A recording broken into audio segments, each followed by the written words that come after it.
محرم میں کسی بھی نماز کے بعد یہ تسبیح پڑھ لو، دولت قدموں میں نہ آئی تو مجھ پر تھوک دینا۔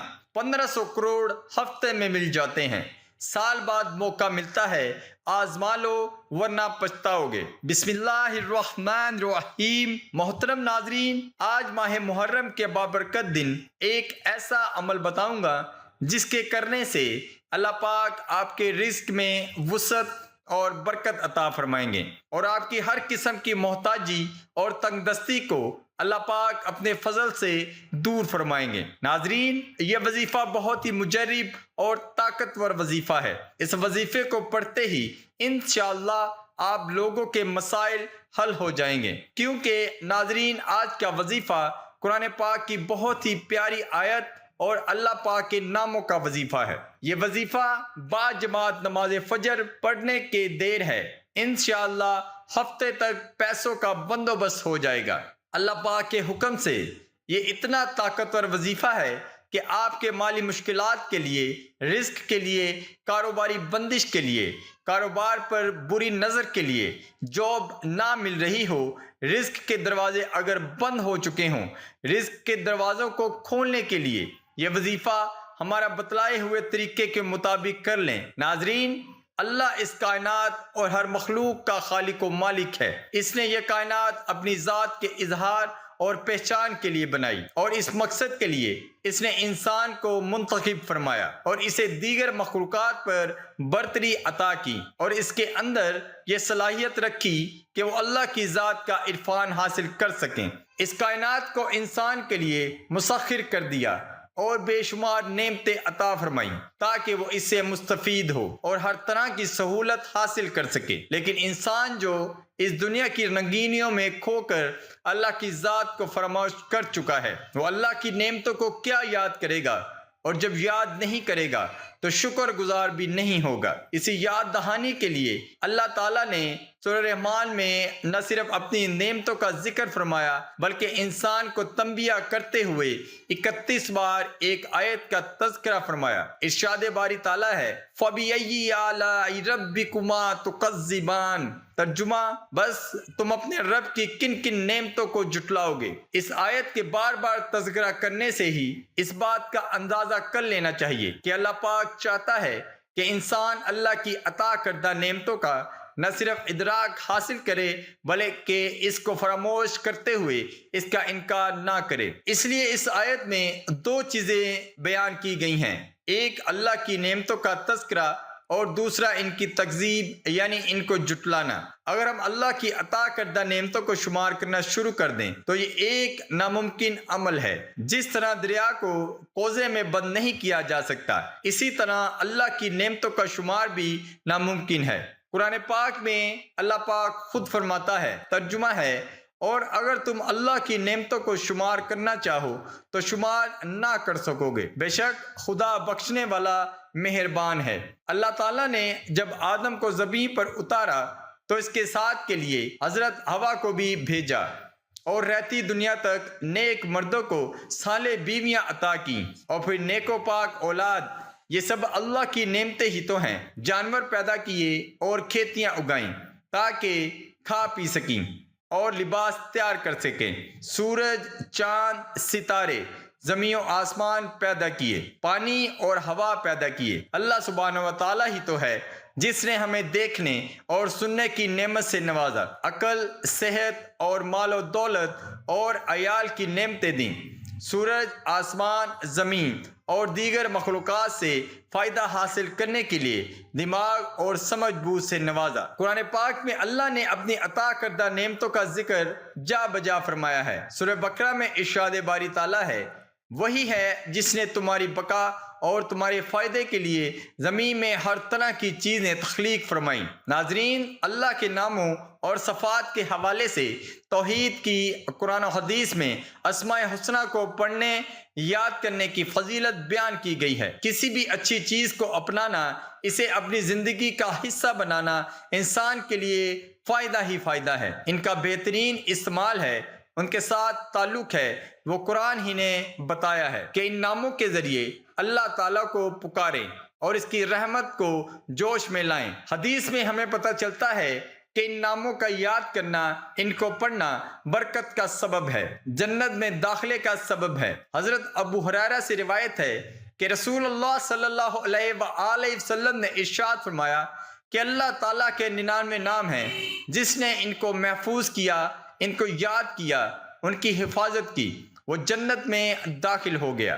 تو گویا ان ناموں کو یاد کرنا، انہیں پڑھتے رہنا، ان کو اپنی زندگی میں محسوس کرنا، یہ ایک پسندیدہ عمل ہے۔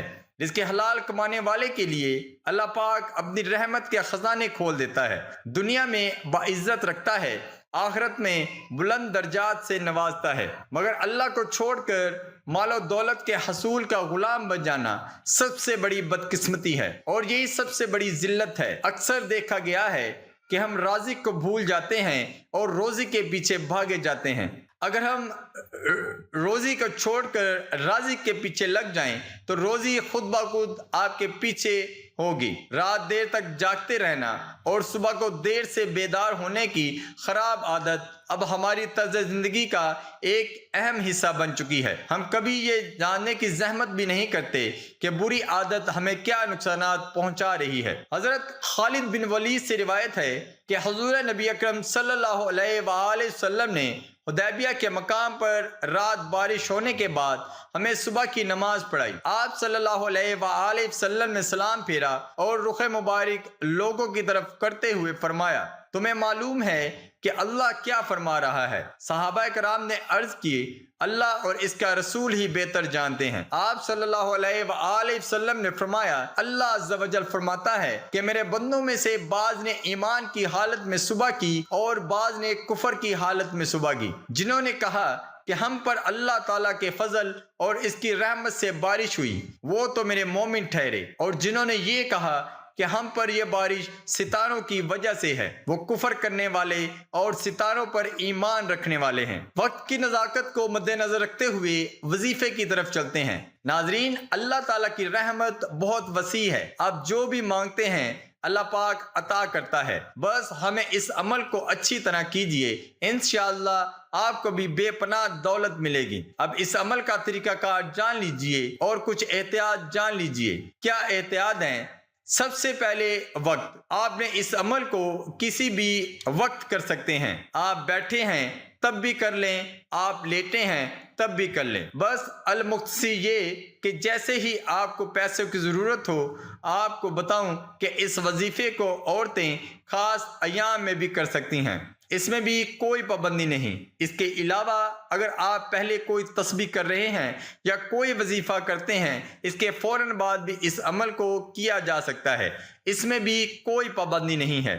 اس کے بعد آپ نے صرف 7 بار اعوذ باللہ من الشیطان الرجیم بسم اللہ الرحمن الرحیم، یہ ایک بار شمار ہوگا۔ 7 بار اچھی طرح پڑھ لیں، پھر آپ درود پاک پڑھیں، ایک بار میرے ساتھ بھی پڑھیں تاکہ ثواب بھی مل سکے۔ اللہم صلی علی محمد وعلی آل محمد کما صلیت علی ابراہیم وعلی آل ابراہیم انک حمید مجید۔ اللہم بارک علی محمد وعلی آل محمد کما بارکت علی ابراہیم وعلی آل ابراہیم انک حمید مجید۔ یہ درود پاک بھی آپ نے 3 بار پڑھنا ہے آپ صلی اللہ علیہ وآلہ وسلم کی ذات پر۔ اس کے بعد قرآن پاک کی بہت ہی خوبصورت طاقتور آیت 41 مرتبہ پڑھنی ہے۔ وہ آیت ہے فَبِأَيِّ آلَاءِ رَبِّكُمَا تُكَذِّبَانِ، بس تم اپنے رب کی کون کون سی نعمتوں کو جھٹلاؤ گے۔ قرآن پاک میں ارشاد باری تعالیٰ ہے جس کا ترجمہ ہے، انسان کو وہ سکھایا جو وہ نہیں جانتا تھا، اور اس علم کی بدولت اور اللہ کی عطا کی گئی عقل کو استعمال کرتے ہوئے پوری دنیا کو تسخیر کیا اور فائدہ حاصل کیا۔ اللہ نے شعور دیا تو ہم نے انسان و حیوان میں فرق کیا اور ایک پر تمدن اور تہذیب یافتہ معاشرہ بنایا، جس سے ایک پرسکون زندگی حاصل ہوئی۔ سورہ ابراہیم میں ارشاد باری تعالیٰ ہے جس کا ترجمہ ہے، اگر تم اللہ کی نعمتوں کو شمار کرنا چاہو تو شمار نہ کر سکو گے، بے شک انسان بڑا ہی ظالم، بڑا ہی ناشکر گزار ہے۔ ناظرین، اس آیت کے بعد اللہ پاک کے 2 صفاتی نام یا باسطو یا فاتحو کو 100 دانوں کی تسبیح پر شمار کرنا ہے۔ انشاءاللہ اس عمل کی برکت سے اللہ تعالیٰ آپ کے اوپر خصوصی رحمت کریں گے، آپ کو بے پناہ دولت سے نوازیں گے۔ انشاءاللہ جو بھی آپ کے مسائل ہوں گے دولت کی وجہ سے وہ حل ہو جائیں گے۔ آپ دن بھر پریشان رہتے ہیں، جو بھی آپ کی مشکلات ہیں انشاءاللہ اللہ پاک کے حکم سے وہ دور ہو جائیں گی۔ تو چاہیے ہر وقت اللہ پاک کا ذکر کرتا رہے، تسبیحات کرتے رہیں، لیکن یہ بھی اس عمل کا حصہ ہے۔ اس کے بعد پھر درود پاک پڑھنا ہے، اس کے بعد اللہ پاک سے دعا کرنی ہے۔ یقیناً دعائیں نظر نہیں آتی مگر یہ ناممکن کو ممکن بنا دیتی ہیں۔ ان پر اعتماد حقیقت میں اللہ پر اعتماد ہے، اور کائنات کی ہر چیز اسی اعتماد کے حصار میں ہے۔ اس لیے دعا مانگا کیجئے اللہ پر پورے یقین کے ساتھ، کیونکہ اللہ شارک سے بھی زیادہ قریب ہے۔ اے پروردگار، ہماری عبادات کو قبول فرما، ہماری ہر جائز خواہش کو پورا کر، اور ہمیں بھی ان لوگوں میں شامل فرما جنہیں تو ہدایت فرماتا ہے، اور جو صراط مستقیم پر چلتے ہیں، جو توبہ کرتے ہیں اور جن کی توبہ کو تو قبول کرتا ہے۔ یا اللہ ہم پر رحم فرما اور ہمیں ہمارے والدین کی بخشش کا ذریعہ بنا، آمین یا رب العالمین۔ تمام احباب سے گزارش ہے کہ اللہ کے 99 ناموں میں سے ایک نام کمنٹ میں ضرور لکھیں۔ اللہ ہم سب کا حامی و ناصر ہو۔ اللہ حافظ۔ السلام علیکم ورحمۃ اللہ وبرکاتہ۔